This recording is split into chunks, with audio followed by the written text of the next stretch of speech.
Hello दोस्तों, कैसे हो। अब आप सोच रहे होंगे कि दीदी ने बोला था कि रेगुलर वीडियो बनाएंगी और फिर भी रेगुलर नहीं आ रही हैं। एक्चुअल में क्या हुआ था, 7-8 दिन से मेरी तबीयत बहुत ज़्यादा ख़राब थी। तबीयत तो फिर भी ठीक है, पर गले से बोलना नहीं हो रहा था। वही खांसी जुकाम का प्रॉब्लम। इसलिए फिर मैं वीडियो बनाती थी, कैसे बनाती, क्योंकि मुझे तो बोलना ही है। तो इसलिए मैं वीडियो नहीं बना पा रही थी। अब चलो, आज की मैं बात लेके आई हूँ।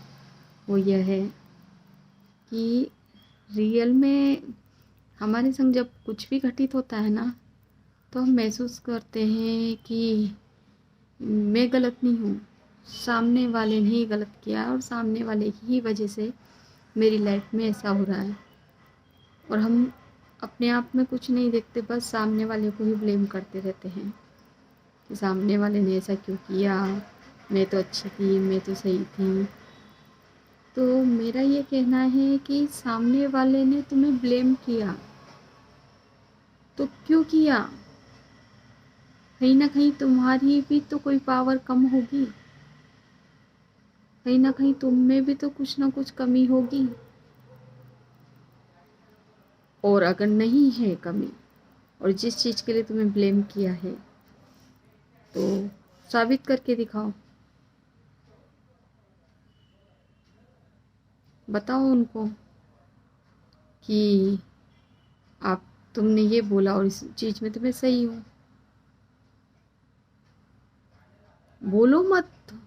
मेरा बोलने का मतलब ये है कि तुम सामने वाले को बोलो मत। बोलने से तुम्हारे शब्दों की वजह से इशू और बढ़ेंगे।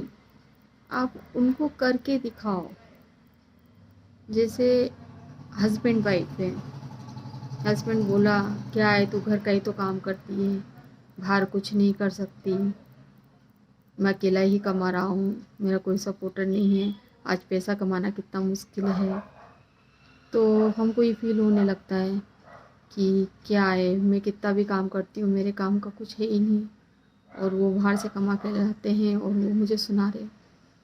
तो दुखी मत हो। आप ये बोलो कि ठीक है ना, वो भी डिस्टर्ब हैं, उनको भी प्रेशर पड़ रहा है, तो वो अभी वो किस पे निकालेंगे। एक अपना जीवन साथी तो है जिसके सामने बोल सकते हैं।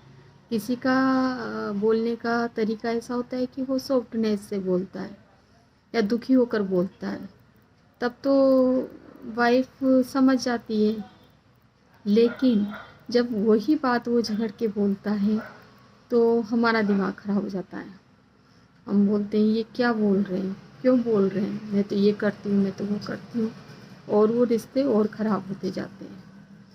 तो मेरा यही बोलना है कि आप बोलो मत, सोचो, और ये सोचो कि मैं किस तरह से इनकी हेल्प कर सकती हूँ, मैं कैसे कर सकती हूँ जो इनका आज मैं घर का भी कर रही हूँ, बच्चों को भी संभाल रही हूँ, और कुछ आर्थिक हेल्प इनको भी कर सकूँ, जिससे इनको आर्थिक कंडीशन की वजह से जो मानसिक प्रेशर आया है वो प्रेशर ख़त्म हो, और उसके लिए वर्क करना शुरू करो।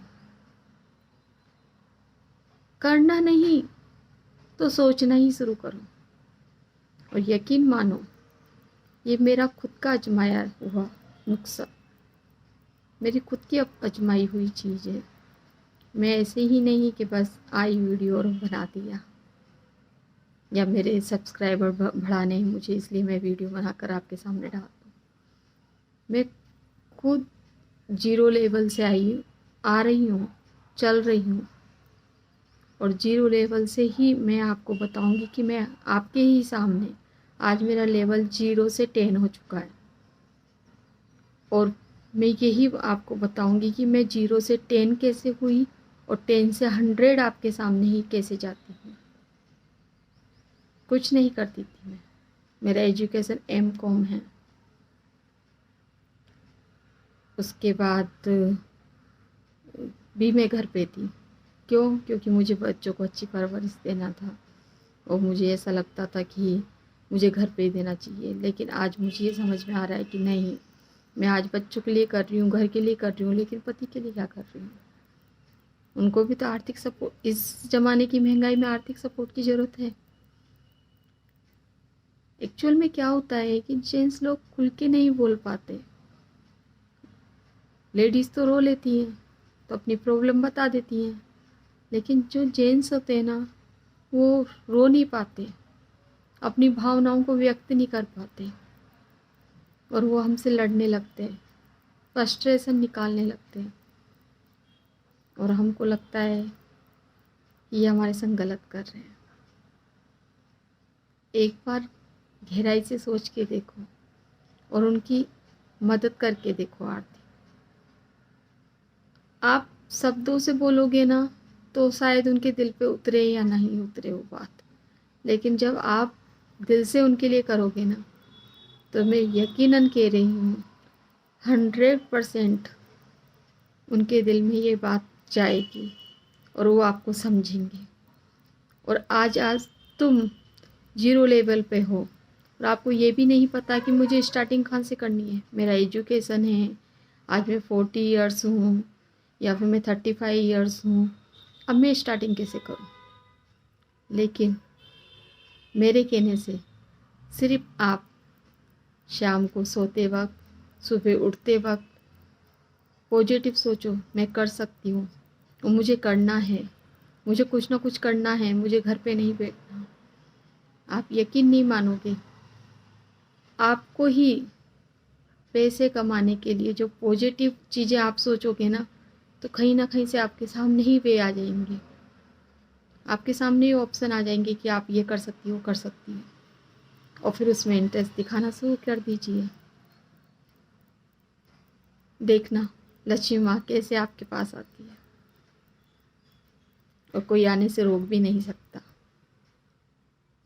एक बार पॉजिटिव होकर तो देखिए। ये दर्द लेके कि उन्होंने मेरे को ऐसे क्यों बोला, ये क्यों बोला, मैं दिन भर उनके लिए तो करती हूँ, ये वो उनके बच्चे तो संभालती हूँ, इन चीज़ों से बाहर आकर, उनसे लड़कर, इन सबको साइड में कर कर एक बार दिल से चीज़ों को सोच कर देखो। मैं यकीन से कह रही हूँ आपको 100% वो चीज़ वर्क करेगी, और जैसे ही आपको वर्क करती है, 21 डेज तो मैंने बहुत बोल दिया, आपको इससे पहले रिजल्ट आ जाएगा। और जैसे ही रिजल्ट आता है मुझे कमेंट्स कीजिए, ताकि मुझे भी समझे कि मुझे सुनने वाले कहाँ तक मेरे बताई हुए चीज़ों से आगे बढ़ रहे हैं, और मेरे दिल में भी ये हो कि मैंने खुद के लिए भी किया, मेरा लेवल भी बढ़ाने की कोशिश कर रही हूँ। और जो लेडीज अंदर ही अंदर दुखी है, या जो जेंट्स अंदर ही अंदर बहुत दुखी है और उसको समझ में नहीं आ रहा कि अब क्या करूँ, तो बस मेरे कहने से सिर्फ पॉजिटिव सोते वक्त और उठते वक्त सिर्फ वो काम हो जाएगा, होगा, हो गया है बोल कर देखो, यकीन मानो वो चीज़ आपकी ज़रूर होगी। और ये मैं जीरो लेवल पे होकर, बोलकर, महसूस कर कर और अच्छे कर्म करके, एक अच्छा कर्म भी बहुत मायने रखता है। आप पूजा पाठ कर रहे हो, लेकिन कर्म तो आपके ऐसे हैं कि किसी का दिल दुखा रहे हो, तो नहीं होगा। ये भी मैं खुले में कह रही हूँ। आप जब दिन भर कुछ भी करते हो ना, तो शाम को ये सोचिए कि आज मैंने किसका दिल दुखाया है, किसके साथ गलत किया है, और गलती हो गई है, इंसान ही हो, गलती हो जाती है, माफ़ी मांग कर सोइए और कोशिश कीजिए कि अगले दिन वो ना हो। 101% ये चीज़ आपकी काम करेगी ही करेगी। इसलिए आज के लिए यही, और श्री शिवाय नमस्तुभ्यम।